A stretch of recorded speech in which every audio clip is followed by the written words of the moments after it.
Hello, everyone. I'm Dan, and I'd like to give you a very warm welcome to this first live session of GeoAI Bytes. Now, these regular sessions will share GeoAI industry observations, tech tutorials, ML models based on current events, and much more. But today, for our first session, we're going to talk about change. Now, geospatial imagery from drones, satellites, or other aerial sources provide a bird's eye view of the Earth's surface, offering invaluable insights that are often impossible to obtain through ground level observation alone. With advancements in remote sensing technology, we now have access to an ever growing catalogue of high resolution images that can capture minute details. However, having a snapshot is just the first step. The real value lies in comparing these snapshots over time to identify changes, trends, and anomalies. And that's where change detection algorithms and technologies become indispensable. Now, at this point, I'd like to introduce Frank de Morsier, who's going to explain some of these concepts and show you how to detect change in satellite, drone, and aerial imagery. Now, throughout today's session, please do send in any questions, any comments that you have, and we'll do our best to answer them during the live session. So, Frank, first up, what exactly is change detection? Thanks, Dan. I'm really glad to have today the chance to talk about this. Um, as you said, I mean, in the end, change detection is really a key element, and it's really where the geospatial is heading to in general. I mean, with more frequency, more regularity in the data produced, you'll need to have change detection in order to focus to the right spots and do your analysis on the right places. So when we say what is change detection, it may look very straightforward. Yeah, it's about localizing, characterizing the changes, but you will see that there's many different aspects of it and therefore different approaches. So, for instance, do you know what are the change you're actually looking for?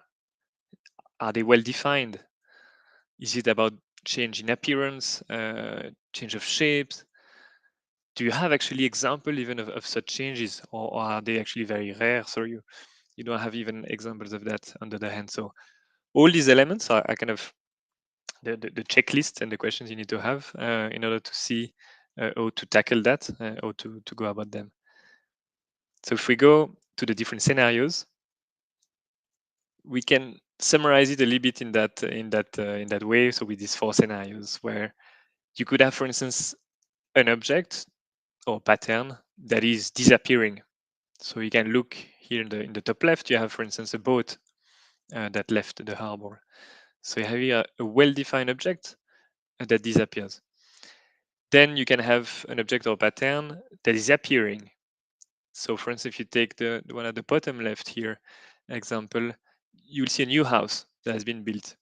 So again, they're a quite well-defined object that is suddenly appearing. So it's about the event. Then you can have an object that is actually displaced. If you look at the top right, you have a clip on the sleepers of a rail that has detached. And so you moved a bit away and even broke. So here in this case, you have a movement and a change of shape. But again, the object there is quite well defined. This is a clip. And then finally, you can have the situation where it's a change of appearance. So even if you look at this object of interest or this pattern of interest, it's really a modification of the appearance over time. So here you're interested in at the bottom right into looking at a tree that is, for instance, deperition. And so here it will really be about this appearance that is changing. So you have a bit these different scenarios, and that's why we wanted to offer different ways to perform change detection on the Picterra platform. So if we look at this, there's really two main roads we can take. Either you have this situation where the object is very well defined, and there you will have your model that is able to localize, detect this object, and so you can run that model on your data as it comes. And so that's this first situation, what we call this comparative change analysis. So you're comparing over time. Does your object detected as moved, as disappeared, as appeared, etc. But that requires to have a well-defined object on which you can train a model. So this approach of comparison of the outputs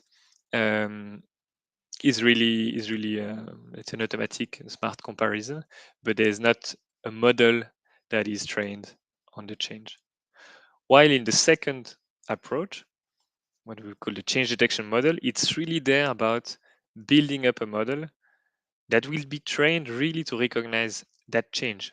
So it's not about there finding a tree and looking at how much trees have changed over time. No, it's really about finding this particular change, this particular behavior of a pattern. In this case here, it's a tree that they perish. And so that's where, when you have a bit more complex type of changes, that you really want the model to directly learn this and focus on that. So that's what we will look a bit more closely now in a demo. So let me share my screen. So what we look at first is how does it take place in the platform, and what do you need in order to take such approach of building a change detection model. It's quite straightforward in a sense that you will create a model the same way you've been doing before, creating a new model. Here I have an example of a model I will go into, where we have images that have been paired together at different times over the same spot, and where we will actually train the model to recognize newly built buildings. So this is actually an established benchmark dataset that was used in some competitions. And what you will see here in the interface, the new tool that helps you in order to build a change detection model, it's what we call the split view. So if you here you see your different training images, you have now a small icon here called split view that you can activate, and that will split your screen into two, on which you will see on the left one the before image, the first date, and then on the right the second date. And so these two images are covering the same place. They have been paired together, and you can visualize the two at the same time. What you will see now when I move the mouse is that actually there's two cursors. So what's interesting there is that if I go over a zone of the map and I move over here this annotation, you see that there's a building on the right, and here on the left you will see that there's no building. So actually you can really see where you are on the map in the two images at the same time. You can also swap the two. Why to do that? Because actually this is really in the left view that you will build your model, that you will actually create the polygons. So in this case here, for instance, I could even use the magic wand. So most of you probably familiar with this magic wand we released earlier this spring from the segment anything model. And so you could say, for instance, let's actually annotate that building for our model. But then the moment I move here the cursor, I see on the right panel that actually there is already a building. So this is really not a change. This is the same house, the same building that is there before and after. So I don't want my model to detect buildings. I really want the model to detect the new buildings that are coming after. So I will not add it in this model. And so that's the way to proceed. And at any time you can deactivate or reactivate the split view. And what you see is that actually you can also use this switch here that allows you to move from one to the other. So this is also useful at different moment in time when you are labeling, that you can just switch between the two. So we have then this bundle that is trained on this different set of images that is really detecting the newly built buildings. So one thing to mention here, it's how these images were coupled. So if I go in, let me go back here. Hop. Let me go now to a second example where I show you this and also the model. So you will collect a certain number of images at different time. So here it's an example of Luxembourg, and you see that there's different years, 2016, 17, 19. So once you have these images, you can actually pair them using here in the advanced tool, the format image for change detection. So this tool allows to pair the images together. So once you have two images over the same area at different times, you use that tool in order to pair them. So doing that will produce this change image here that you can see now in the project. And these are the images to be used inside the model. So if I go inside this model, you will see that my training images are this change image with the different dates in it. It's always a couple of two dates at a time. So in this case, I have here the couple 2016, 17, 17, 18, and 18, 19. And in this situation, it's a little bit an evolution of what we just saw before, where it was about detecting buildings. Here, we tried to actually look at new construction sites. So the moment a place of the land starts to be to get bare soil and to be worked on, and then the moment there's really a building that pops up. So we set up two categories. Here in green, this the moment the soil is bare, and that's the beginning of the construction site. And then in the second step, you have the new buildings. So as shown before, the way to train the model can be used using the split view, for instance. And so what you will see here is this zone that is really where the soil has been started to be built up. And then you see here what was really buildings that have been labeled with a different category. So that's what was given to the model. Then I can switch to some other couple of dates where here it was mainly just giving some zones where nothing happened. So it's also important to train the model to know what is just seasonal variations. You see here change a little bit of the fields where we don't want actually to detect any change. So that's very important to guide the model into what kind of changes we're interested in. And you see here there's an output, that's a testing area where a certain number of elements have been detected. And if I actually turn it as centers, so we can see here, for instance, in this zone where there was quite some elements that were brought. Some are probably temporal, actually tents. Some are really new buildings in there. And if I go even to another couple of years, then here there was again some modification, even furthermore, tents and extension of buildings. And if I move a little bit across, we see that in the other places, even though there might be some variations in the season, these are not detected as changes. And you see here some things have been also detected. So that's further on the construction, the foundation of a building here and there that were captured. And so that's where you can really start to categorize changes. So you could imagine to do that for appearing objects, to do that as in this example for different stages of construction. But that's really then open to you how to use that. And so that's really how you can really build a change detection model. So exploiting the interface with the split view and with this switch between the different dates and exploiting all the tools as you are used to. You will see the same you're used to also in the training report. You can see it 2 times, see what the model is really learning about, and then start to really get into the model, see under the hood, and help the model to improve. So, and now just to conclude, coming into the change detection comparison. So the moment we are not building a model, we have already a model established, and we really want to compare outputs.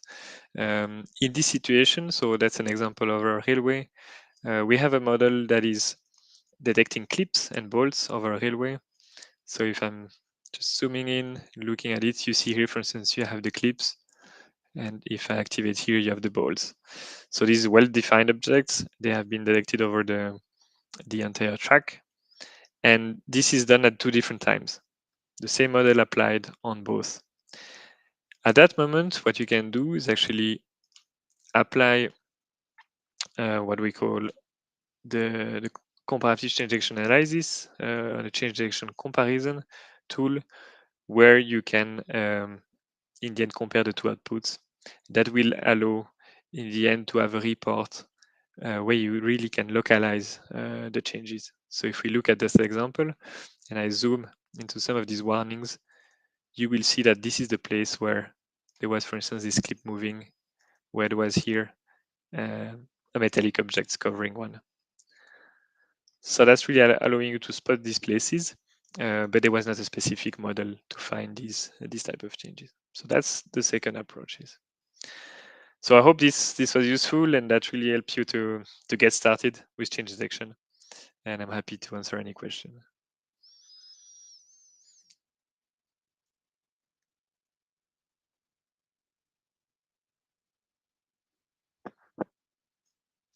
Thank you, Frank. That was great. I've been keeping an eye on the questions that are coming in. We've had a couple. So let me start with the first. And it's actually asking about the two solutions that you presented and which should be considered for a specific use case. You know, how do you decide between using each solution? Yeah, I think there's two main ingredients to that. So one that is often linked to the resolution is the change we're looking into is well defined. So typically when you go to lower resolutions, it might be a little bit more tricky to have a model that is really trying to detect that object. Take the example, for instance, of deforestation. So after you've cut the trees on a zone, you will have a piece of bare soil. If you try to do a model that is spotting all the bare soil and that you apply this over time, you will get way too many false detections because what you want is this transition to forest into bare soil. So there's really this transition, and where also the pattern in itself just after the cut is not enoughly sufficient to have a model just on that at one time. So there you will do really a model dedicated to that. If the object is very well defined, like the example of the clips, or with a high resolution, there is no confusion possible. Then you'll probably go more with what I would say a static model where you detect that object at the different times. Okay. And you may be constrained by the fact you don't have examples. So in the case you have few examples of change, then you'll probably go the first route. And if you have enough example of change, then you will build a model on that. Okay, great, fantastic. And the other question that's popped in, does this platform support anomaly detection? So anomaly, we can really see it as somehow an extension of change detection. So that's the situation where what you try to detect is something that is probably not well defined. So it's anomalous, but you don't really have a way. So maybe you don't have sufficient examples. Maybe you don't, it's too various what can happen. And then that can be over time or not. So you could imagine a single crack over a huge road. That's already anomaly detection. But you can also see that over time. So for instance, if there is a can left on that railway track, that's an anomaly. So that's kind of a specific situation of change detection or of a regular model.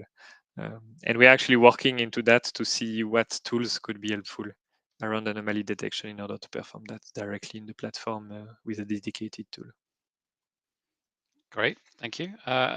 One question we got coming through from LinkedIn. Different image colors and satellite imagery, does it not mess up the process a bit? Does it make it difficult? How can that be handled in the best way? Yeah, so of course there will be these, that's what I was mentioning as seasonal variations. So you have these variations of illumination, but that's definitely the aspects that the model can learn and can really learn. So that's usually the easy part, to give these examples of regions where you know nothing happened, where that's the kind of normal regions where there's no change. And so you can give that to the model for the model to cope with this illumination. And generally the model has embedded in itself already quite some knowledge of the typical variations. And so we call that data augmentation, and the model is already simulating, when it's training, a lot of these possibilities of variation of elimination. Okay, fantastic. Thank you, Frank. I don't see any more questions coming in right now, but if you do have them, pop them into the to the event where you're watching from, and we'll do our best to answer them in the coming days. All that remains to say in this session is to thank Frank for going through all this content. Thanks, everyone. Yeah. Is to thank everyone for attending, and also if you want to know more, then snap the QR code that you're seeing on the screen right now, and you'll be able to download our free guide around what is change detection. Goes into some of the concepts that Frank has been talking about, a bit more of a deep dive and some more use cases and examples. To download the free guide, we'll pop the link into the comments of the event as well. But thanks again for attending, and keep your eyes peeled for the next GeoAI Bytes coming to you very soon. Thanks again. Bye for now. Bye.